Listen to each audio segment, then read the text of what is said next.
Bueno, muchísimas gracias a todos los que nos acompañan esta tarde. Bueno, quiero empezar en primer lugar, naturalmente, dando las gracias a la Fundación Mapfre. Venir aquí para mí, como ya saben todos mis amigos y amigas en la Fundación, pues es como volver a casa. O sea que realmente aquí me siento siempre muy cómoda con la Fundación y con el público de la Fundación, siempre muy contenta. Empiezo dando las gracias a Nadia Arroyo, a su directora, que hoy no está, y naturalmente a su directora de colecciones, a Casilda Ibarra, pero bueno, no quiero dejar fuera a Raquel, a Iñaki, a Rocío, en fin, a todos los amigos, como digo, de la Fundación. Pero sobre todo les doy las gracias no solamente por haberme invitado a organizar este ciclo de charlas, para el cual evidentemente he contado con buenos especialistas y amigos, sino sobre todo, fundamentalmente, por haber organizado una exposición tan extraordinaria como la que podemos ver en estas salas, ¿no? Yo no es por ser amable con mis anfitriones, pero creo que realmente es una exposición. Me imagino que todos los que están aquí, aunque luego puedan tener ocasión de hacer una visita guiada, pero creo que realmente es una exposición pero fascinante, resplandeciente. O sea que muchas gracias fundamentalmente por esta iniciativa, que yo creo que además muchas veces tenemos la sensación de que estamos siempre viendo las mismas cosas y desde luego en este caso no estamos viendo las mismas cosas. Es un artista excepcional y sobre todo es una exposición también extraordinaria desde cualquier punto de vista. Bueno, así que vamos a empezar estas semanas, esta es la que viene juntos, este ciclo de charlas a propósito de un personaje que yo diría que es prodigioso, Leonora Carrington. Yo lo he llamado la mujer de los 100 rostros, porque realmente hace de todo, piensa de todo, ejecuta de todo, cuyos trabajos tenemos ocasión de ver en las salas, con lo cual he intentado que muchos de ellos podamos verlos abajo, porque además quiero decir que tienen tanto detalle. Es una de las características de esta artista, tiene unos detalles tan perfectos, tan precisos, que yo creo que es mucho mejor, teniendo la ocasión, verlos viva voce abajo en las salas, ¿no? Bueno, voy a hablar de las personas que van a acompañarnos, pero no lo voy a hacer ahora, lo voy a hacer un poco más tarde, una vez que tengamos un poco esta especie de entramado que es Leonora Carrington. Pero sí les querría decir, que los estoy tuteando, que hay unos textos escaneados, una parte de las memorias de abajo, el tiempo que pasó Leonora Carrington en el Hospital Mental en Santander, un texto a posteriori. Bueno, luego vamos a hablar también del doctor García Bernardo, que nos hablará del tema, etcétera, etcétera, y también Carlos Martín, que va a hablar de ese periodo, y luego otros dos de Remedios Varo. Creo que Remedios y Carrington realmente son casi una. Soñaban juntas. Ellas piensan que incluso textualmente, ¿no?, que compartían los sueños, esa especie de somno, no sé cómo llamarlo, y además se escribieron juntas. Entonces, en estos pequeños textos, para quien se anime a leerlos, está una carta de las que mandaba Remedios, pero que era una cosa un poco que hacían entre las dos, y luego el principio de una obra de teatro que esbozaron juntas. De eso hablará Cristina Oñoro, que me imagino que tenemos aquí sentada en primera fila. Bueno, pues como digo, muchas gracias a todos los que van a ir contribuyendo a este texto, también como los que están ahí sentados. Luego habrá un turno de preguntas, naturalmente, y espero, bueno, pues que sepamos estar a la altura de esta maravillosa... A ver, espera un momento... perdón, ¿esta? ¿Ya está? Vale. De esta maravillosa artista, como estaba diciendo. Bueno, pues como digo, Leonora Carrington realmente hizo de todo en su vida. Fue autora de cuentos, acabaré leyendo una parte de un cuento maravilloso infantil. Bueno, casi, no sé si llamarlo infantil. Fue escritora, fue cocinera, fue tejedora, fue autora de teatro, curandera, nunca iba al médico, siempre hacían pócimas para curarse. Fue exilada, surrealista, amante de Max Ernst, madre de familia, admirada por Breton, recluida en un hospital, como digo, para enfermos mentales, lectora lectora impenitente, viajera, cómplice de Remedios Varo y Cateorna, que eran sus grandes amigas. Bueno, fue realmente todo lo que alguien podía ser, y cuando la estamos viendo desde el punto de vista contemporáneo, yo muchas veces pienso que es casi como si fuera alguien de la generación millennial, o sea, porque realmente está tejiendo, está cocinando, es una curandera, o sea, que realmente avanza mucho respecto a lo que podían ser las prácticas en ese momento, ¿no? En esos años 20-30. Pero yo diría que fue sobre todo visionaria, y no me gusta esta palabra, y menos teniendo ahí a Olvido García Valdés delante, sentada ahí en segunda fila muy discretamente, pero sobre todo, y eso es una de las cuestiones que me gustaría hablar hoy de ellas también un poco, que contradijo por exceso a los surrealistas. Los surrealistas querían siempre que las mujeres tuvieran un inconsciente que representara el propio movimiento, y ella no solamente tuvo un inconsciente, sino que tuvo mucho más que un inconsciente. Entonces realmente contradijo a Breton, porque era mucho más que lo que Breton quería para las mujeres, como pura irracionalidad, inconsciente, etcétera, etcétera. Bueno, yo he traído aquí otra foto maravillosa de Leonora, ya ven ustedes que es fantástica. Esta es la escritura automática. Aquí nos damos cuenta de lo que realmente a los surrealistas les interesaba. La escritura automática está representada, bueno, en este caso no es una escritura automática, es más bien una vidente. Yo hablaba de visionarias, videntes. Las mujeres era el papel que los surrealistas querían para las mujeres. Tenían que ser fundamentalmente videntes, mediums, en pocas palabras, ¿no? En este caso concreto, pues este es el pobre Robert Desnos, el gran poeta, que siempre iba a las sesiones de escritura automática, en los que con los ojos cerrados podían imaginar, y fíjense ustedes, cuando no pasaba, para que Breton no les echara del grupo, fingían que estaban teniendo visiones, también los señores. Esta es una foto que hace Man Ray de una de estas sesiones, o sea que imagínense ustedes cuando de repente había una visionaria que tenía visiones o se las creía, eso es lo que no sé, eso es lo que será uno de los temas que iremos pensando.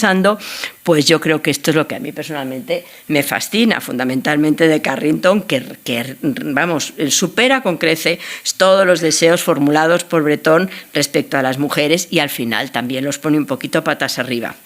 Precisamente de eso, entre otras cosas, me gustaría hablar hoy, ¿no? Cómo ella sueña, como bien aparece aquí, con los ojos bien abiertos. No le hace falta tenerlos cerrados para soñar, como le pasa al pobre Robert Desnos. Y por eso cuando pienso en Carrington siempre pienso o me acuerdo de un verso maravilloso de un poema escrito en 1979 de George Calara, un autor que lo escribe en Beirut precisamente, en los que habla de la secuencia narrativa y se pone un poco a explicar por qué a todos nos gusta más un relato que la poesía. Y entonces dice: Lucinda no sabe leer poesía, se le dan bien más o menos las novelas, las palabras, ya sabes, no se entrometen más o menos en su camino, y la historia luego, bueno, ya sabes, es de gente real, se enamoran, esas cosas, y todo eso más o menos te hace pensar, piensa Lucinda. Frente a Leonora Carrington, yo siempre pienso que es posible que todos seamos un poco como Lucinda, que queramos que las palabras excesivas desaparezcan de nuestros caminos y que prefiramos la novela a la poesía. Es posible que todos prefiramos que haya personajes que se enamoran y todo eso, pero temo que en el caso de Leonora Carrington eso no va a funcionar, porque si intentamos tener un relato que es un relato con un principio, con un punto intermedio y luego con un desenlace, aquí temo que no lo vamos a encontrar. Vamos a tener que ponernos con lo que no le pasa como Lucinda, que no sabemos leer poesía, que dice George Calara, pues me parece que en este caso va a pasar lo mismo. Evidentemente, cuando estamos frente a un cuadro, también en un cuadro, una pieza literaria, queremos buscar la historia, el argumento, en pocas palabras, la secuencia, la claridad. Y en este caso, afortunadamente para nosotros, no va a haber esa secuencia, no va a haber esa claridad, sino que se van a ir mezclando todos los niveles, ¿no? Y de esa manera se va a quedar abierto a la interpretación. Abierto a la interpretación, como este armario, abajo tenemos también el gran privilegio de poder ver partes de su casa pintadas, y este armario era el armario cerrado, este armario era el armario abierto, está reproducido en el catálogo, y es un poco esa idea de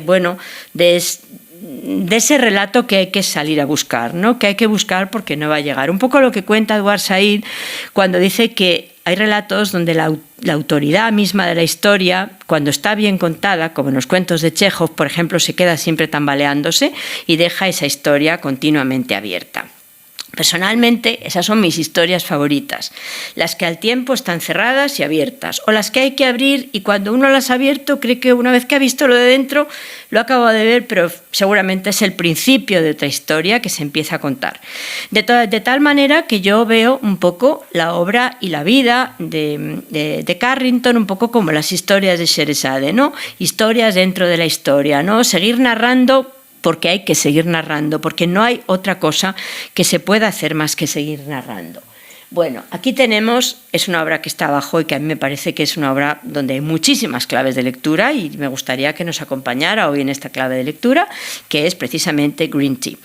Green Tea es una obra de 1942 aproximadamente, del periodo neoyorquino, y que sirvió además como la ilustración del obituario de Leonora Carrington en el año 2011, se murió muy mayor, justamente en The Guardian. Y resume para mí muchas cuestiones que van apareciendo y que van a ir apareciendo en estas semanas juntos y de lo que va a ser el futuro y el pasado de alguna manera, ¿no? Esos tiempos que se van de alguna forma contraviniendo, contrapeando en la propia historia de Carrington y para mí es una de las muchas obsesiones que comparte también con los amigos, con la historia, con las amigas y que constituyen el maravilloso conflicto de su relación con los surrealistas. Yo diría incluso, aunque suene muy cliché, que cuando Leonora Carrington se encuentra con los surrealistas dice, pero si esto es lo que yo llevaba haciendo, como les pasa a muchas mujeres surrealistas. Remedios Varo también cuenta que iba a esas sesiones de escritura automática en las cuales en cuanto uno no tuviera visiones le echaban y tenía que fingir que las tenía, que eso me parece ya lo más que le puede a uno pasar cuando tiene visiones, básicamente, pues ella dice, bueno, a mí no me interesaba nada estos señores mayores que estaban siempre diciendo chorradas, pero me interesaba mucho cómo hablaban de ese mecanismo del inconsciente. Eso lo decía Remedios Varo y Leonora Carrington por ahí estaba, ¿no? Y ahí está ese origen inglés que Carlos Martín trabaja en su texto maravillosamente. Yo el otro día le escribía y le decía que era completamente inspirador y así ha sido. Ella nació en Inglaterra, evidentemente, por eso, por cierto, empezaremos siempre las sesiones puntuales. Hoy hemos dejado 5 minutos porque era el primer día, pero empezaremos a 5 o'clock todos los días, porque para eso estamos hablando de una inglesa. O sea que no nos retrasemos. Aquí tenemos a Ford Madox Brown, una ¿cómo se dice? Pintura de los prerrafaelitas de 1851-59, en la cual aparecen los animales, el campo, lo bucólico, que naturalmente mutatis mutandis, porque esto es lo bucólico convertido en siniestro, evidentemente, pero ahí está esa imagen, digamos, de lo que se pierde, ¿no? De esa Old England que se la está escapando todo el tiempo y que sin embargo está muy presente en todo lo que ella en un momento determinado está haciendo. En este caso concreto, William Holman Hunt, otra vez 1852, yo por eso digo, he tirado de ese hilo inglés fantástico del texto de Carlos y lo he seguido por la parte de los surrealistas, que creo que es bastante, bueno, que a mí me parece que hay algo ahí de esas extensiones de campo, de ese mundo silvestre, etcétera, que me parece bastante importante dentro de ese mundo. Y también ese mundo medieval. Ese mundo medieval, en este caso, es John Everett Millais, que forma muy claramente parte de la tradición inglesa y que también prerrafaelita y que fue muy importante tanto para Carrington como para Remedios Varo. Remedios Varo porque veía beatos cuando era niña, no sé, ella nació en Girona, igual en la Catedral de Girona hay un beato maravilloso, no sé si en ese momento estaban enseñándolo o no, pero en fin, era lo que el padre de alguna manera le daba. Y bueno, y naturalmente esas historias, ¿no?, donde están esos caballos que son un leitmotiv en toda la obra de Leonora, evidentemente, y que me parece, bueno, pues que están muy próximos a determinados juegos de bestiarios, o sea, todo ese mundo medieval que fue muy importante porque evidentemente esta niña era una contadora de historias porque había estado rodeada por contadoras de historias. Su madre era una contadora de historias, su nani que la cuidaba era una contadora de historias y entonces, bueno, pues yo por eso hablaba de Sherazade, ¿no? También uno puede estar contando historias, obviamente, cuando está pintando, y de hecho esta obra que yo me la llevaría a mi casa, pero sin dudarlo un minuto, y creo que no soy yo la única que está en esta exposición, esta cuna, además pintada con José Horna, que me parece muy divertido porque José Horna, no he traído aquí imágenes de él hoy porque no quería tampoco extenderme más de la cuenta, pero José Horna era un artista muy comprometido políticamente, y me parece muy interesante ver cuando se pone a pintar estas cosas, ¿no? Estos animales, este bestiario que para mí tiene totalmente que ver con todas esas historias medievales, etcétera. Bueno, pues que de alguna forma todos esos animales, todos esos seres míticos, ¿no? En este caso, pompas del subsuelo. Pero fíjense por un momento, bueno, estos son unos animales, de repente de la cabeza de una de ellas sale un árbol, luego de repente parece que es un picnic, pero en lugar de haber algo de comer, que por cierto a ella le fascina como cocinera, que es, de repente sale un barco, que es algo que luego veremos que tiene que ver con Remedios Varo. Pero yo también en ese juego de alguna forma de asociaciones me estaba acordando de este picnic bien conocido de Monet, ¿no? O sea, ella es una mujer que tiene infinitas, como muy bien, otra vez, siento citarte tanto, Carlos, pero es que me ha gustado mucho tu texto, infinitas ramificaciones con la pintura occidental, ¿no? Que ella maneja muy bien, y naturalmente, en este caso concreto, un desayuno edwardian de la caza, esto es Remedios Varo, que evidentemente, Leonora Carrington, que ha dado un giro absoluto, y todo ese aire bucólico pues se ha convertido en algo muy siniestro, exactamente lo que siempre ocurre en sus cuadros. Así que comida y cocina.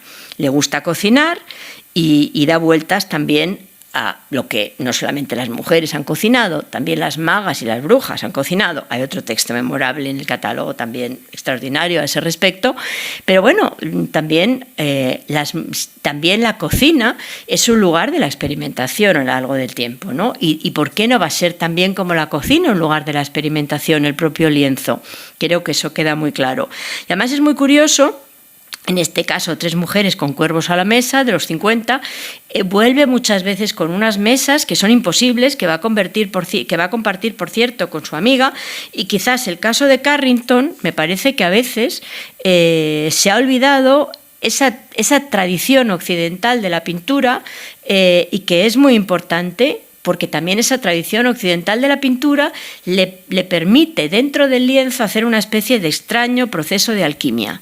O sea, ese proceso alquímico detrás del cual ella va, también cuando cocina, me parece que se da en una narrativa visual como alquimia de todo esto que está ahí y que se convierte en otra cosa, ¿no?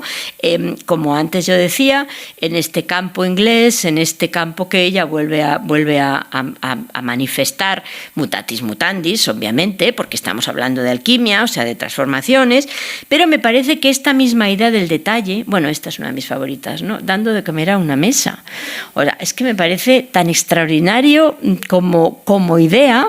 O sea, me parece tan extraordinario desde cualquier punto de vista dar de comer. Hoy en día hablaríamos de los cuidados, ¿no? La idea de dar de comer, de cuidar, de alimentar, que es, por otra parte, lo que las mujeres hemos hecho a lo largo del tiempo, ¿no? Preparar comida para que los demás coman. O sea, que tampoco ahí estamos diciendo nada nuevo.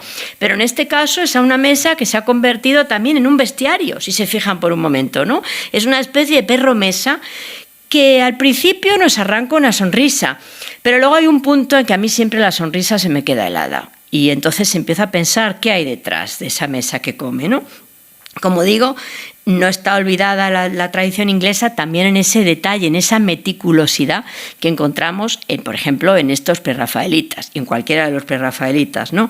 Bueno, en este dando de comer a una mesa, que ahí ven ustedes, no sé si se ve bien, y si no, pues me tienen ustedes que creer, aparecen unas cabecitas que están viendo en el fondo el gran evento, el acontecimiento. O sea, que la mesa está comiendo, no que esté comiendo la mesa, que eso es bastante normal, sino que esté comiendo de la mano de alguien que le está dando la comida. O sea, es que la cosa es que no deja un minuto al no relato, podríamos decir, ¿no? Los relatos son infinitos. Pero estas cabecitas yo siempre me pongo a pensar y me parece, pues que ahí está la Virgen de la Humildad del 30 del 300, que aparecen esos esos personajes que parece que no son importantes en la escena y que, sin embargo, nos están contando muchísimo también sobre la escena, ¿no? Como digo, esos personajes que están ahí. Así que vamos a volver a esta vida de Carrington, que, como digo, nace en una familia acomodada, y esto va a ser importante, ya veréis por qué, con una madre con aspiraciones artísticas, que además siempre la apoya a lo largo de su carrera, y en el año 1917, más o menos, pues se mudan a una casa que para ella es siempre la casa que la memoria reconoce como propia. Creo que todos tenemos una casa que reconocemos como propia, la de nuestros abuelos, la de nuestros padres, la que hemos perdido, da lo mismo. Crockett Hall se llama. Esta es una litografía y entonces, pues está habitada por fantasmas, porque la casa que la memoria reconoce como propia está habitada por fantasmas. O sea, lo que me parece interesante es que ella nos catapulta a un nuevo sistema lógico. Y eso es lo que Bretón habla de ello y habla de ello y habla de ello, pero luego el resultado no se ve mucho, porque Bretón como Lucinda, a Bretón como a Lucinda, pese a ser un enorme escritor, no se le da bien la poesía. Entonces, en sus años de infancia, empieza, como antes decía, a interesarse por la lectura de los cuentos, por las historias que le cuentan su madre y su nani irlandesa. Aquí sale Beatrix Potter, también las investigaciones que han hecho tanto Carlos como Teresa, precisamente en los libros que quedan en su antigua casa, la casa donde, no la casa de la infancia, sino la que se mudaría posteriormente, pues ahí se ve que tiene libros infantiles, por ejemplo, de Beatrix Potter. Y lo que es curioso es que Beatrix Potter es una botánica. O sea, esa menudencia con la cual ella está pintando no es que se está pintando cuentos para niños, es una botánica. O sea, la botánica es muy importante en el contexto inglés de ese momento y, de hecho, aquí tenemos un cuento que luego leeré, La leche del sueño, leer un pequeño fragmentito para despedirnos. Esta también es Remedio y, como Beatrix Potter, pinta y cuenta. O sea, que eso también me parece extraordinariamente interesante. No dejar nada en manos de nadie. O sea, es un proyecto muy cerrado que hay que contener. Bueno, esta es Beatrix Potter y he traído aquí a Ofelia para que veamos lo que estoy diciendo. También aquí este es un proyecto de un botánico. Cada una de las flores está cuidadosamente pintada, exactamente igual, mutatis mutandis, que la obra de Leonora Carrington. En fin, ahí estamos. Y estas flores que conviven. Como digo, placer hacia las historias, como en el caso de Potter, cuando está describiendo este campo con esta señora, pues que parece una señora inocua, pero yo la primera vez que la vi en mi vida pensé que era una especie de momia. Y por ahí vamos, tiene algo de momia, luego le iremos viendo. Las dos, además, Beatrix y ella son las dos de clase alta, las dos tienen una nana irlandesa, que por cierto les estaría contando leyendas arcaicas, medievales, etcétera, etcétera, y como bien cuenta Carlos, encontrar este armario nos da muchísimas pistas a propósito de lo que cada una de ellas, o en este caso Carrington, podía estar leyendo. Me parece un absoluto hallazgo hablar precisamente de Sheridan Le Fanu, que es uno de los grandes escritores de cuentos de vampiros ingleses. Yo me estaba acordando de Carmilla, que es un texto que escribe en 1872, y me parece que es un buen momento para hablar precisamente de estas dos amigas que están ahí, ¿no? De Remedios y de Carrington, el tema del vampiro, que es fundamental y que además es un poco el tema de Green Tea, lo cuenta Carlos también, Green Tea, así se llama esta historia, y yo no sé si es una momia o es una vampira, pero sí sé que en Carmilla habla de las damas de las tinieblas y dice: querida, yo vivo en ti, tú morirás en mí, te quiero tanto. Y es que, como sigue diciendo su autor, la doble vida de los vampiros se mantiene gracias al sueño cotidiano en la tumba. Y ahí su aspecto saludable, supongo. Entonces, pues aquí está esta mujer que ya empezamos a leer, que a lo mejor es mucho más de lo que estaba apareciendo en este cuadro, que parecía simplemente un sueño, una cosa onírica. Aquí tenemos Los vampiros vegetales, que es esta obra extraordinaria, porque además de cocineras eran vegetarianas, o sea, que eran millennials totales, o sea, eran veganas las dos totales. Entonces, estos vampiros vegetarianos, en lugar de estar chupando sangre, están chupando una sangría. Entonces, una sandía, perdón, y abajo tienen unas gallinas, en fin, esta es Remedios Varo, pero que al final Remedios y Leonora, ahí están, ¿no? Pero como digo, los vampiros fueron muy importantes. Esta es Katy Horna, una película de vampiros que hizo en los años 60, en México en ese momento estaban muy de moda los vampiros, y luego está esta Oda a la necrofilia, que también está por aquí, perdón, que se me ha pasado, que la tenemos abajo, que hizo Katy Horna y que tuvo a Leonora también como parte de la puesta en escena.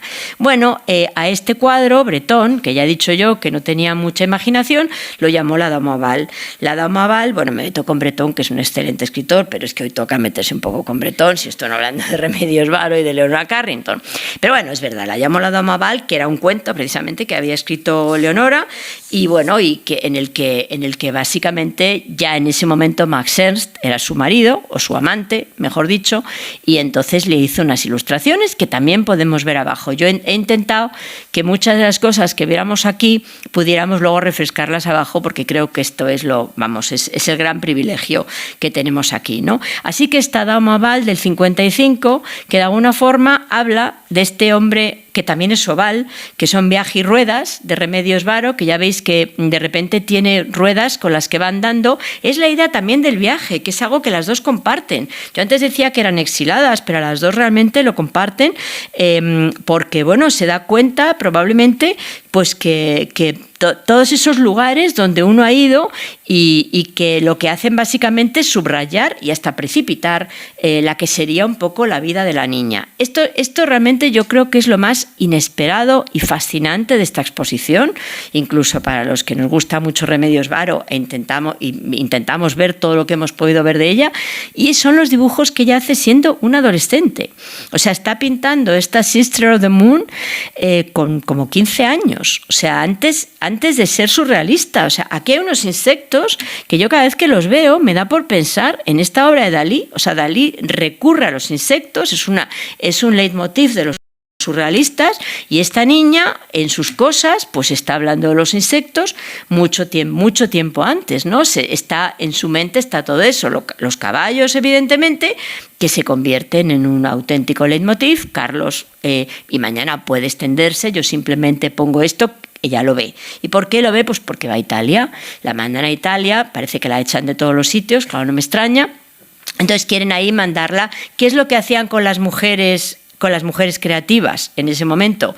Pues recluirlas. Daba igual que fuera en un hospital de tuberculosos, que fuera en un hospital de enfermos mentales, a las mujeres se las recluía, pues porque probablemente molestaba que estuvieran enfrente. Ese caballo, este es un autorretrato para mí maravilloso, pero que es un autorretrato que está ahí desde los 15 años. Ella va a Florencia, se encuentra con toda esa tradición que yo creo que es fundamental siempre, y que en toda su obra, también la parisina, pero bueno, un caballo que tiene mucho que ver también con todo lo que es la propia historia con Max Ernst. Bueno, esta es una pena que el cuadro no está abajo, la obra no está abajo, ojalá hubiera estado, es una obra extraordinaria que tiene el MoMA, no es nada fácil que viaje, porque es una obra delicadísima y es una obra de Max Ernst. Y esta obra es la clave para entrar. Yo estoy hablando de Max Ernst, te estoy diciendo que hace dibujos, estoy de una forma completamente consciente, no haciendo un recorrido lineal a lo largo de la obra de Leonora, porque me parece que hay que fracturarlo por motivos obvios, pero bueno, en todo caso, ahí conoce a Max Ernst, que era un hombre mucho mayor que ella, evidentemente, pero ella le ve este cuadro de él y no me extraña que, bueno, que en un momento determinado la fascine por completo, porque son dos niños amenazados por un ruiseñor. O sea, quiero decir, el mundo de un Heimlich del Dr. Freud, donde todo pasa, lo peor pasa siempre en los lugares más familiares. Entonces ella se queda fascinada, se conocen en una cena y bueno, y ambos empiezan esta historia de amor, bueno, que tiene mucho que ver con la propia historia de Max Ernst, ¿no? Esta es una foto maravillosa, muy conocida, y otra vidente había estado en la vida de Max Ernst, Gala Dalí. Ahí no había conseguido que al final Gala dejara a Dalí, o sea, ahí la cosa se fue mal, enseguida se arregló, todo hay que decirlo, con Marie-Berthe Orange, y cuando empieza la relación con la buena de Carrington, pues va a decirle a Marie-Berthe que, en fin, que de lo dicho, pues nada. No es que yo esté contando la vida por por contar la vida, sino porque de alguna manera eso nos da un poco la idea de cómo había un grupo de mujeres, no solo hombres, que eran libres y que tenían relaciones libres, que esto es importante para entender cómo estas brujas y estas visionarias no eran simplemente brujas y visionarias, que cocinar aquí tenía una carga de profundidad que seguramente en otro lugar no hubiera tenido. Aquí está con Max Ernst, ella guapa, guapísima. Ya saben ustedes que en el primer manifiesto bretón, hoy me ha tocado a mí meterme con Bretón, lo siento, Bretón querido, dice que da los nombres de todos los surrealistas, luego dice mujeres de el castillo de los surrealistas, mujeres de inenarrable belleza o algo parecido, que realmente eran muy bellas. Pero bueno, aquí está esta foto, guardémosla en la memoria, por favor, porque ella tiene los ojos abiertos y es él el que los tiene cerrados. O sea que a lo mejor es ella la que está soñando siempre con los ojos abiertos y él necesita cerrarlos, no vaya a ser que se den cuenta que no está con la escritura automática y le acaben por echar, ¿no? Le hace un retrato maravilloso, que es un retrato casi de un buhonero, maravilloso retrato, y que tiene además una especie de linterna en la cual vuelve a haber un caballo y que no se sabe si realmente nos está hablando de que le guía o el caballo está encerrado, ella está encerrada en esta relación con Max Ernst, porque la verdad es que, bueno, podríamos estar hablando de la simbología, pero no voy a ser yo la que va a hablar de la simbología, como ya os voy a contar dentro de un momento. Entonces, bueno, ahí empiezan una aventura complejísima desde el punto de vista amoroso, porque claro, las circunstancias de ese momento pues no eran ni muchísimo menos favorables para nadie. A Max Ernst le detienen porque es alemán, luego le detienen porque es judío. Bueno, total, que las cosas cada vez se complican más y ella en un momento determinado huye a España, cita Ávila, dice bueno, que pasa por Ávila, que es la tierra de Santa Teresa, otra de las visionarias feministas, si me permite, olvido llamarla así, par excellence, y entonces, bueno, y de hecho dedica este cuadro maravilloso, La cocina de Santa Teresa, se lo dedica precisamente a Santa Teresa, seguramente buscando una genealogía, ¿no? Porque las mujeres a veces no tenemos genealogías y tenemos que crear nuevas genealogías, que no era la que estaba creando Max Ernst, ni muchísimo menos, ¿no? Llega a Madrid, ahí tampoco en Madrid la secuestran, la llevan a la clínica del doctor Morales, eso se va a ocupar uno de nuestros ponentes de hablar de ello. Aquí tenemos este cuadro que sí está abajo, El médico español, del 41 de Max Ernst, y ella escribe un libro apasionante, Las memorias de abajo, evidentemente, bueno, Cardiazol, visiones, y luego evidentemente, bueno, este es el retrato que hace el doctor, que está en una revista también reproducida abajo. Y bueno, y este cuadro que a mí me parece maravilloso porque habla de algo que es casi la levitación, que por otra parte es un fenómeno absolutamente corriente en el siglo XIX. Las mujeres levitaban, se las hacía que levitaran y los hombres también, juegos casi de manos. Entonces aquí tenemos a esta mujer que está levitando, ¿no? En esta especie de juego de lo inverosímil, que es de lo que ella, en un momento determinado está hablando. Aquí podíamos estar muchísimo tiempo hablando de las histéricas de Charcot y vamos a hablar dentro de un momento, pero bueno, lo que me parece aquí muy interesante es que ella tiene esa pasión por el detalle y también por un detalle de la curación. Yo antes decía que era curandera y eso es algo que también es muy medievalizante. O sea, el Bosco continuamente está hablando de procesos curativos pre-medicina moderna, podríamos decir, ¿no? Y ahí también ella se encuentra con esas fuentes a las que va todo el tiempo y que tienen que ver también, como digo, con la pasión del siglo XIX, donde lo mágico o la mente es casi magia, ¿no? En este caso concreto tenemos una foto de Charcot y esa foto de Charcot, que son las histéricas, que es que les gustaba mucho a Bretón y Aragón porque decían que era el mayor movimiento poético del siglo XX. Bueno, vuelvo precisamente aquí, ¿no? A esta foto, a esta foto fija de la historia precisamente de ella, y en este momento la momia se ha convertido en una camisa de fuerza, ¿no? A medida que vamos avanzando en el relato, yo creo que las connotaciones cambian. Pero bueno, en todo caso, decide a través de Leduc que es un escritor y periodista mexicano, diplomático, al cual amó y que tiene una vida también compleja, huye a México y ahí encuentra su vida.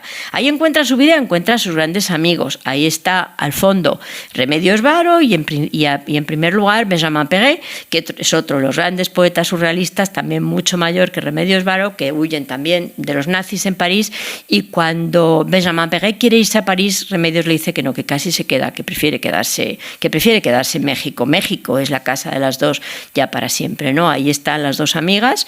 En el caso precisamente de Leonora, se casa con Chiqui Weitz, tiene una familia, unos niños a los cuales lee libros, o sea, sigue con la tradición de seguir leyendo, ¿no? Y ahí desarrolla todo su trabajo, su vida de exilada, sus grandes amistades, esa simbiosis con Varo, de hadas, de brujas, en fin, todo lo que va a ir apareciendo, las tejedoras, mujeres que tejen y que comparten, digamos, ¿no? Comparten tejiendo en The Night Nursery, por una parte, y luego tejiendo el manto celeste, en el caso de Remedios Varo. Ya ven que tienen muchísimas conexiones, podríamos decir, como en este otro caso, The Old Maids, que es un poco caldero de brujas, ¿no?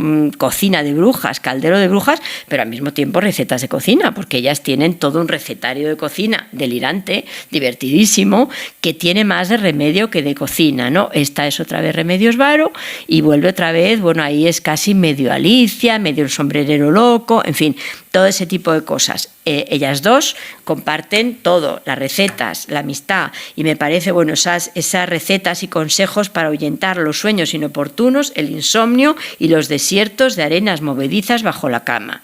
Que bueno, me parece que el doctor Freud hubiera dicho, qué fascinante, por favor, das un Heimlich total, ¿no? Y entonces, bueno, precisamente Remedios, que ahí es donde ellas ya se empiezan a mezclar, en un momento determinado dice lo que tiene, o sea, las instrucciones que tiene que tener la cocinera, porque la cocinera en realidad es una maga, no es solo una cocinera. Dice, póngase el corsé bastante apretado, siéntese ante el espejo, afloje su tensión nerviosa, sonría, pruébese los bigotes y los sombreros según sus gustos. Así que lo que una y otra aman contar, Leonora Varo y Leonora Carrington y Remedios Varo, pues se interesan continuamente en esta especie de viajes metafísicos, espirituales, en fin, todo ese tipo de cuestiones, como en este caso la exploración de las fuentes del Orinoco de Remedios Varo, o este niño gigante en el caso de Leonora Carrington, que hablan mucho de un huevo, y ahí no hace falta que yo le recuerde que detrás del huevo está Madame Blavatsky, o sea, la reina y señora del ocultismo y la teosofía, que otra vez vuelve a hablar de mujeres en la historia en control. O sea, quiere decir que ahí, en lugar de hablar de los teósofos al uso, ¿por qué no hablar de Madame Blavatsky, que estaba seguro que detrás de muchas de estas visiones, porque el huevo es el principio de todo, evidentemente, en la teosofía, ¿no?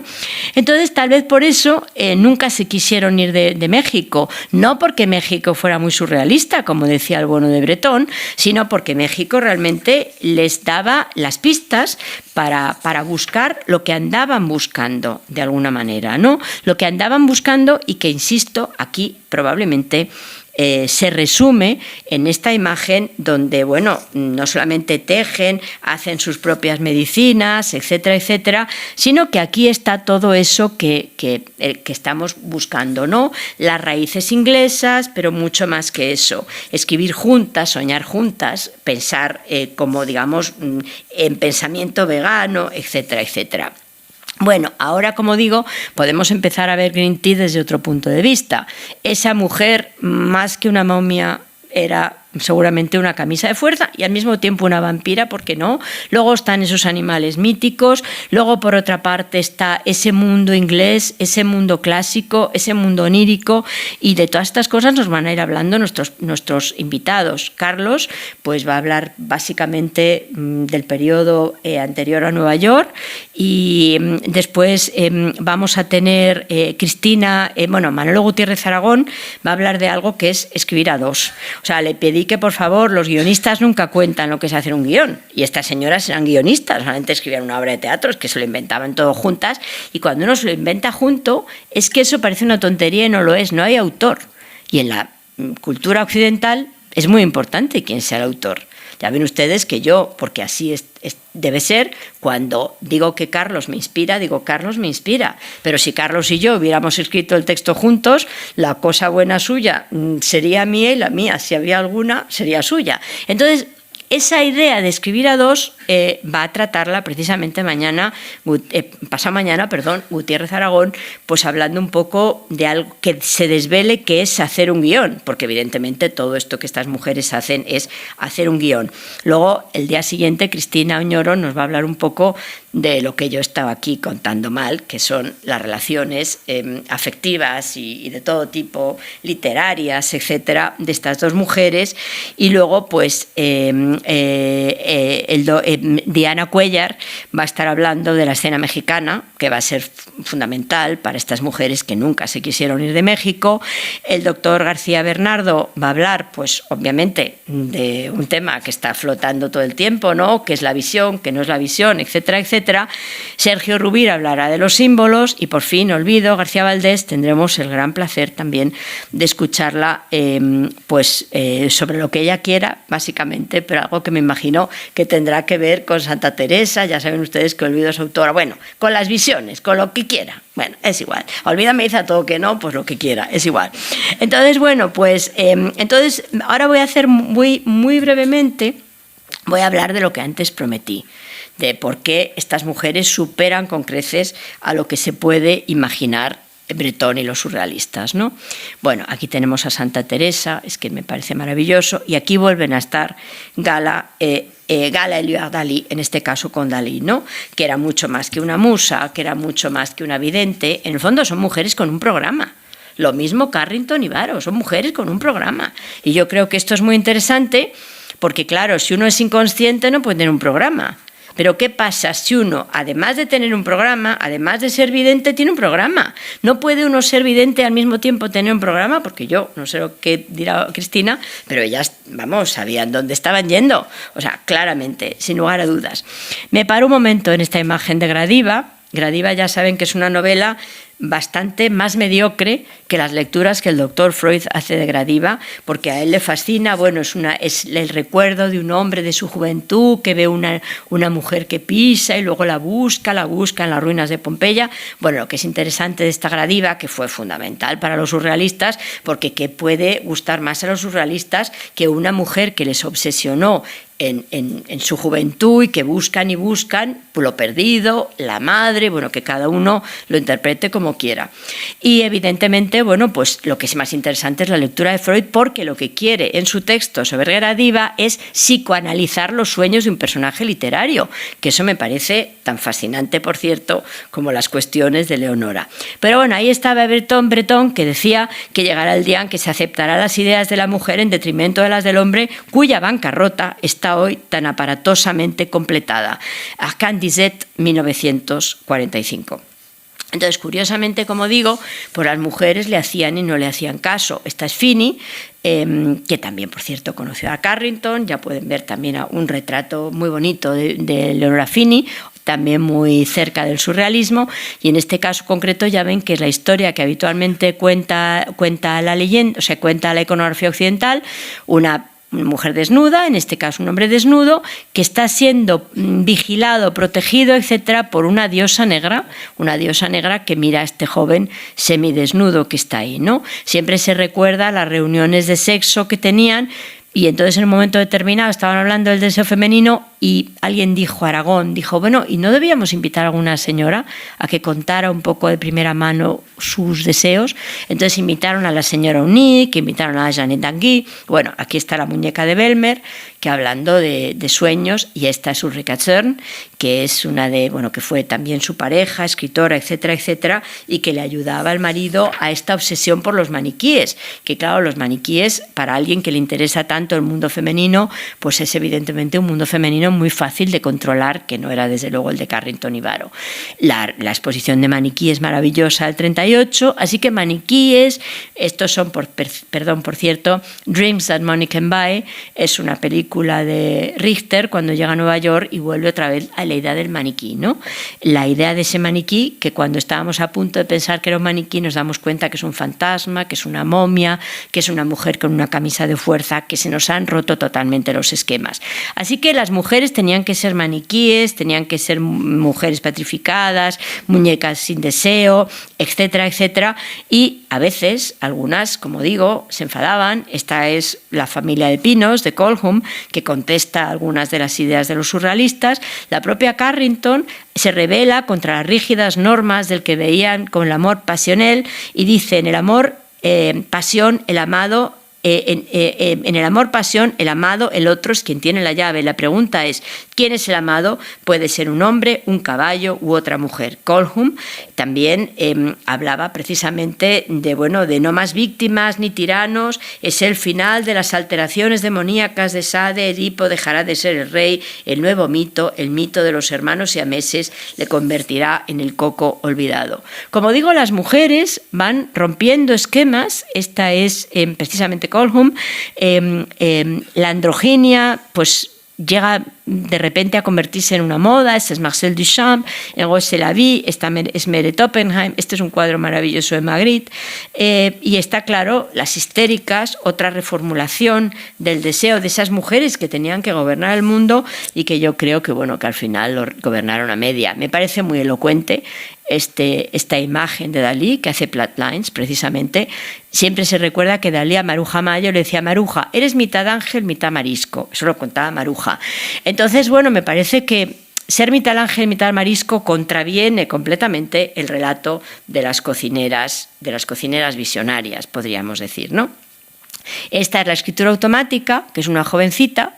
Bueno, si ya se puede uno poner a inventar la escritura automática, mejor una jovencita que una vidente en su cocina, podríamos decir, ¿no? Entonces, por eso me parece tan importante lo que hace Carrington. Por eso me parece muy importante lo que hace Carrington con su amiga, lo que hace Carrington sola, lo que hacen juntas, porque precisamente ellas, antes decía, guardemos esta imagen, que va a ser muy importante. Ella es la que sueña con los ojos abiertos. Maxer los cierra, por si acaso, ¿no? Es una imagen que me parece maravillosa de todas las imágenes que ellos tienen. En el fondo, el libro de cabecera, así se llama, está en la cama pero no duerme, está leyendo.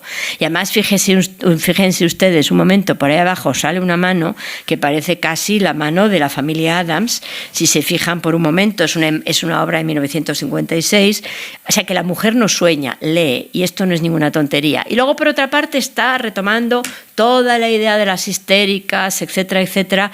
Todo lo que pasa, lo más siniestro que nos puede pasar es en nuestra propia casa, porque si estamos en una calle desierta, pues casi lo damos por hecho, pero si estamos en casa y llega algo, yo siempre que veo este cuadro maravilloso, que también está abajo, para allá, siempre pienso en el gabinete del doctor Caligari, ¿no? Cuando Caligari entra en el cuarto de Jane y es como, pues claro, la sorprende en su cuarto, ¿no?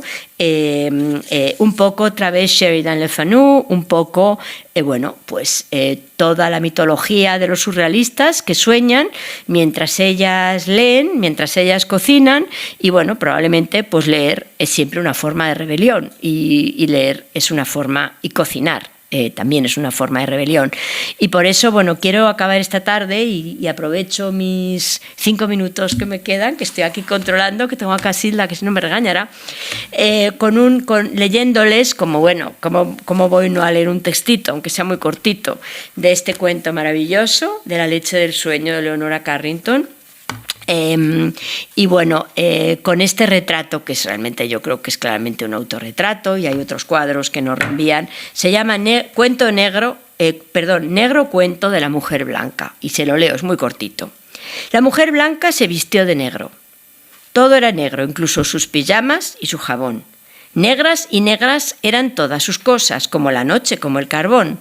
Pero cuando lloraba aquella mujer, sus lágrimas eran azules y verdes, como los periquitos. Lloraba mucho la mujer y tocaba la flauta. La mujer blanca vestida de negro llorando y tocando su flauta. Muchas gracias.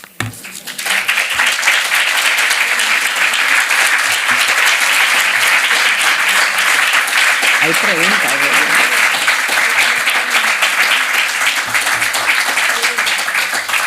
Pues yo estoy encantada en esta especie de de trabajo de equilibrista, porque no quería mucho desvelar cosas, pero algo tenía que desvelar para que luego estuviéramos preparados, pues estoy encantada si hay algún comentario, pregunta, cuestión y que sepa contestar, obviamente. Además, mejor ir abriendo el hielo hoy, que estamos, ya sé que luego nos iremos animando, pero bueno, estoy encantada de comentar lo que sea menester, si lo sé contestar, repito. Dinos. Hola, gracias por la explicación. Solo un comentario adicional sobre el paso que da hacia la escultura, hecho de menos, bueno, la exposición lógico, pero de esos 100 rostros, ¿qué particularidad le da a la escultura? Bueno, ya le hemos escuchado a usted bien. Bueno, yo creo que sí, no sé si repetir para disculpen a los demás. Sí, perdón, no, es verdad, solo para preguntaba sobre, entre esos 100 rostros, ¿qué parte le merece la escultura? Bueno, para mí, confieso que la pintura me parece siempre más interesante que la escultura. Pero ahí tenemos una cuna que evidentemente es escultura, unas puertas que son esculturas. O sea, yo creo que la mayor aportación que ella hace, como en todo, es que da la vuelta a todo lo que tiene entre manos. O sea, lo que creíamos que iba a ser es completamente distinto. Entonces, desde ese punto de vista, a mí su pintura, y yo iba a decir que casi más que su literatura, pero no lo sé. Pero bueno, yo creo que forma parte de... O sea, yo hablo aquí de una mínima parte de esto que es un universo que se desborda por todas partes. Pero yo seguiría diciendo que a mí personalmente me parece que la pintura puede desarrollar más toda esa simbología que para mí es fundamental, ¿no? O sea, que aunque hayamos visto 50 veces el cuadro donde la mujer está leyendo y no durmiendo, siempre se nos pasa algo que no habíamos visto. Y a mí me parece que eso, hombre, si consideramos también, por ejemplo, la cuna como parte de una tercera dimensión, o sea, algo tridimensional, pero yo seguiría diciendo que para mí es más pintora que... O sea, me parece que en la pintura desarrolla, porque vamos a ver si lo puedo explicar de alguna manera. No sé si es una gran artista, no lo sé, pero es que no me importa. Entonces, para mí lo que ocurre en esa pintura es otra vez un proceso alquímico. Y a mí personalmente me parece que ocurre más en los cuadros que en otras reformulaciones, ¿no? Pero bueno, es mi opinión. O sea, lo divertido de Remedios Varo es que podemos cada uno inventar. No inventar como la poesía, interpretar una Remedios Varo, ¿no? Bueno, y además es que usted es mexicano, ¿sí? Así es. Ah, bueno, pues ahí nos hemos dejado, bueno, es que yo iba corriendo mucho porque había que hablarlo todo, pero bueno, hay un periodo ahí también fascinante a otros niveles, ¿no? Con las relaciones que este grupo tiene en México, por ejemplo, ¿no? Que siempre todo el mundo piensa que todo lo que ocurre en México en esos años pasa por Diego y por Frida, y no es verdad. O sea, no es verdad. Y eso yo creo que es un asunto que es también importante tenerlo en cuenta. No hay otro grupo en el cual hay mexicanos insignes, evidentemente, no solamente los exilados, y que yo creo que eso es un tema que para mí es muy importante, ¿no? O sea, la idea de esos Méxicos que hay, que son muchos, muy interesantes y muy variados, ¿no? Muchas gracias. No, a usted siempre. Gracias. Bueno, primero agradecerte la presentación que ha sido maravillosa, así como resumen de la vida de Leonora. Y mi pregunta al hilo de la que ha hecho antes este señor... Bueno, ya os tenéis que aprender los nombres porque vais a estar aquí encerrados un par de semanas. Pues me preguntabas por las obras de teatro, que eso es algo que me sorprende bastante, que Leonora Carrington escribió 4 obras de teatro a lo largo de su vida, y no solamente eso, sino que hizo los vestuarios, bueno, la escenografía y todo eso, que está tan, digamos que ahí mezcla todo su arte, la escritura y la pintura, está todo ahí, y sin embargo no está publicado en español, no está publicado en inglés, la única lengua donde ha sido traducido o publicado es en francés. Y me preguntaba cuál podría ser la razón de que ni siquiera se hagan representaciones, porque alguna, me parece que Penélope, que es una de sus obras, la escribió incluso en español y fue representada una vez en México y ahí quedó la cosa. Bueno, yo creo que ahí tenemos a Cristina, que seguro que lo va a contestar en su conferencia mucho mejor que yo no he querido entrar ahí, pero bueno, creo que lo que yo he estado diciendo a propósito de estas mujeres, es la contestación. O sea, hasta hace poco ni siquiera se sabía que... O sea, se tenía constancia de que eso había ocurrido. O sea, es que, claro, son unas obras, y ahí Cristina me va a corregir ahora y el próximo día, que tampoco son de fácil representación, o sea, son difíciles. Y por eso yo he empezado con la broma de Lucinda, no le gusta leer poesía. O sea, si uno entra al mundo de Leonora Carrington, tiene que entrar pues con todas, o sea, decir, bueno, esto me voy a encontrar esto que me va a exigir mirar y me va a exigir pensar. Y yo creo que eso por una parte, y luego pues porque evidentemente cuántas obras de mujeres, pero luego también hay otra cosa muy interesante. Fíjate, los escritos de Leonora Carrington los publicó, si yo no me estoy equivocando, hace como 20 años, Siruela. Y en ese momento a todo el mundo le pasaron desapercibidos. Bueno, todo el mundo, digamos, a mucha gente, ¿no? Y ahora, sin embargo, en las memorias de abajo, ¿quién la publicaba? ARPA, ¿no? ¿Quién? Eso. Y va como por la 9ª edición. O sea, a mí me parece muy interesante cuando las cosas ocurren y no estamos listos aún para que ocurran. O sea, eso es un tema que a mí personalmente me fascina y me obsesiona. O sea, si ahora mismo no se hacen representaciones de obras de Remedios Varo, es porque nadie sabe que están. O sea, estoy exagerando, pero me estás entendiendo. Pero si se hubieran hecho en otro momento, como ¿cómo se dice? El libro de Siruela, pues eran esas cosas que hacía Jacobo Siruela, que eran siempre muy especiales, un poquito raras en el sentido... Y era ficción también, porque otra de las cosas que se suele decir con la escritura de las mujeres es que tiene mucho éxito todo lo que es escritura de memoria.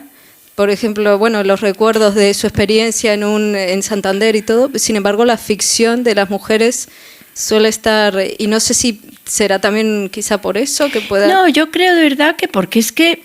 no soy, o sea, eso os lo digo yo por mi experiencia en clase.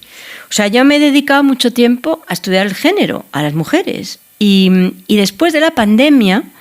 O sea, y hablo en clase de las mujeres, pues no, pero no por nada, sino porque uno hay que hablar de las mujeres igual que hay que hablar de los hombres, o sea, porque forman parte del acervo histórico. Y después de la pandemia, no antes, los alumnos y alumnas han empezado a desarrollar, y creo que Cristina, lo hemos hablado un día, ¿no? Han empezado a desarrollar, digo nosotras porque somos las dos docentes, una fascinación hacia todo lo que pasa y han hecho las mujeres y a veces ya está un poquito excesivo, ¿no? Porque estamos ya diciendo, bueno, por favor. Entonces yo creo que esa idea es que antes nadie se había enterado. O sea, yo cuento en clase lo mismo que contaba y antes no despertaba esta fascinación en mis estudiantes lo que estábamos contando, Cristina, ¿verdad? Entonces yo creo que simplemente hay momentos en que uno está listo para representar a Remedios Varo y no te extrañe que dentro de poco se representará no solamente lo memorialista, porque las memorias de abajo, ahora ya ahí estoy hablando de memoria, pero creo que estaban también en esos textos de Siruela, yo diría. Pero bueno, no solamente porque la ficción, además no es una ficción, es una ficción compleja de lectura. O sea, no exige del espectador lo que Lucinda exige. O sea, no es una cosa así como, bueno, y evidentemente luego hay un factor morbo para hombres y mujeres, que si hay una artista que ha estado recluida por problemas de salud mental, pues imagínate qué bien que lo esté contando, ¿no? Entonces yo creo que hay varias cosas, pero yo creo que fundamentalmente porque quizás no estábamos todavía listos para que todo eso ocurriera. Ahora sí, y entonces no me extrañaría que dentro de poco ya pues se ponga esta obra de teatro en escena, ¿no? Muchas gracias. Intuyo, pienso, espero.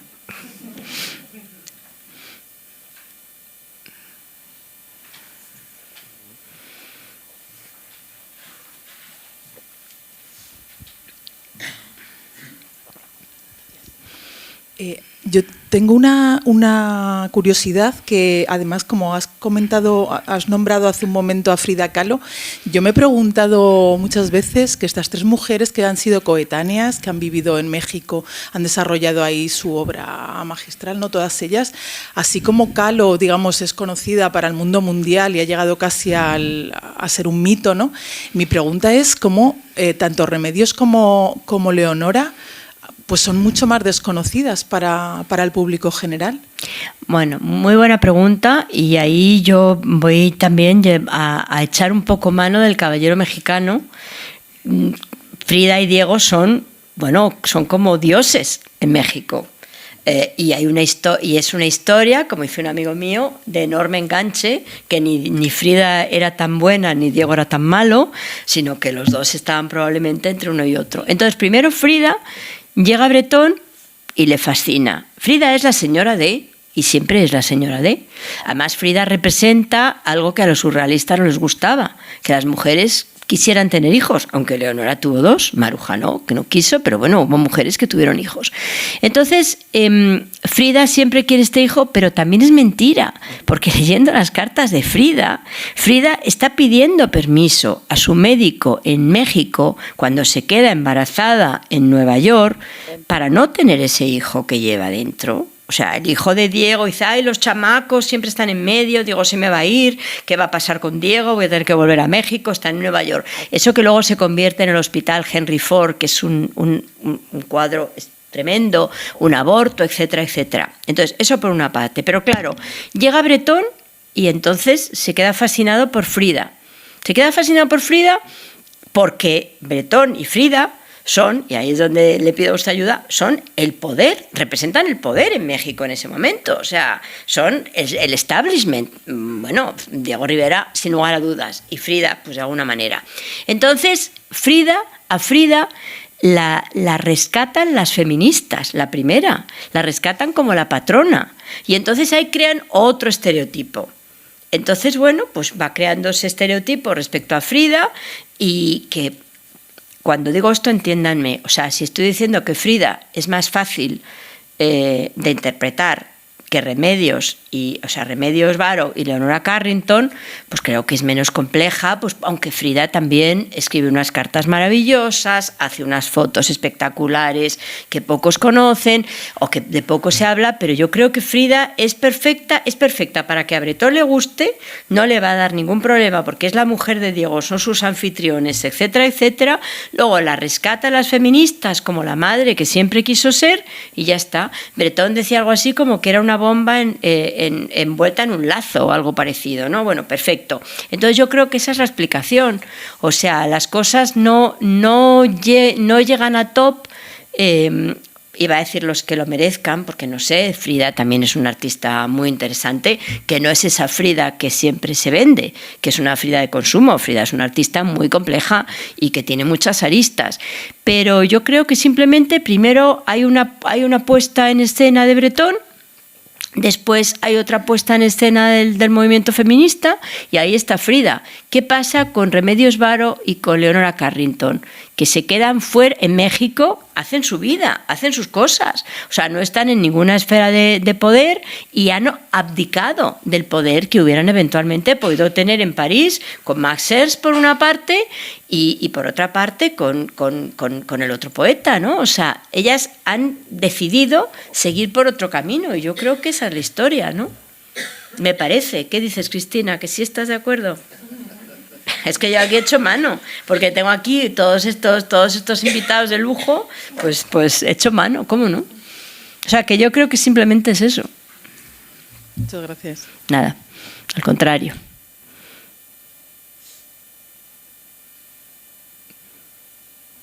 ¿Alguna otra cosa? ¿No? Bueno, en cuanto hablamos a un mexicano de Diego y Frida, ahí estamos.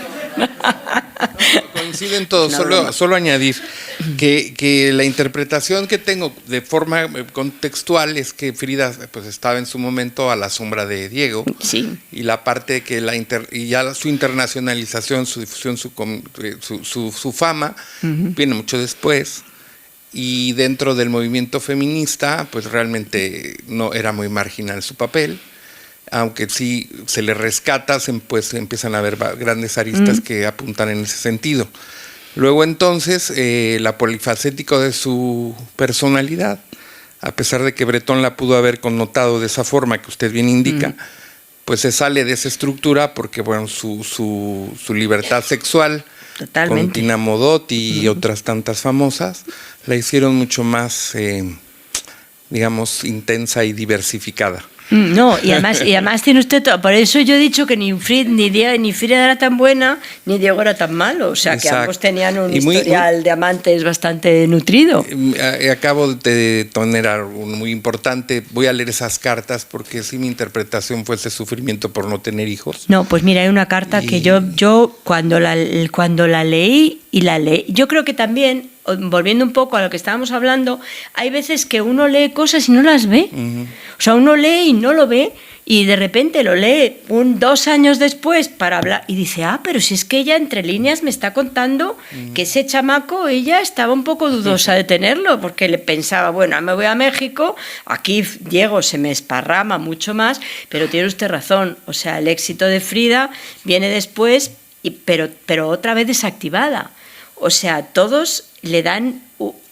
Yo no creo tampoco que sea tan... O sea, estaba siempre a la sombra de Diego, pero eso que gusta tanto contar que Diego nunca la dejó crecer, es que Diego ni se fijaba en lo que ella hacía. Diego estaba haciendo sus murales y bastante era con levantárselos al resto de muralistas y quedarse con todo. Estoy bromeando, pero yo creo que el problema es que Frida tenía todas las características para convertirse en un nuevo mito. Pero eso ha sido fatal para Frida, porque se ha convertido en otra invención, que Frida es mucho más complicada, con Tina Modotti y las malas lenguas con Dolores del Río, que también habría que hablar de Leduc y de Dolores del Río y de Agustín Lara. En fin, ahí hay todo un capítulo de la historia de México que les queda a ustedes por escribir en profundidad. Y hasta de Siqueiros, que es muy encontrado.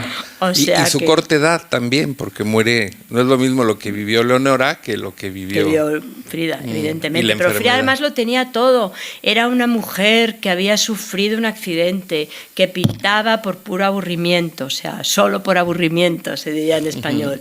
Entonces, claro, ahí nos encontramos con algo que es mucho más literario, pues porque nadie a lo mejor se fijó que Leonora había estado en un hospital de enfermos mentales, porque eso hubiera estado también para mucho, ¿no? Entonces, bueno, pero es muy fascinante. O sea, yo creo que en ese periodo, si a mí me dicen que dónde me traslado a vivir en el túnel del tiempo, yo me hubiera ido a ese periodo de México, no tengo la menor duda. Muchas gracias. Bueno, pues nada, yo creo que con esto por hoy nos despedimos y mañana tendremos a Carlos, del que tanto hemos hablado hoy, ahí le tenemos en primera fila, y nada, les doy las gracias a todos ustedes por acompañarnos y a todos nuestros invitados por haber tenido la enorme gentileza de pasarse hoy a soportarme un poco. Bueno, muchísimas gracias a todos.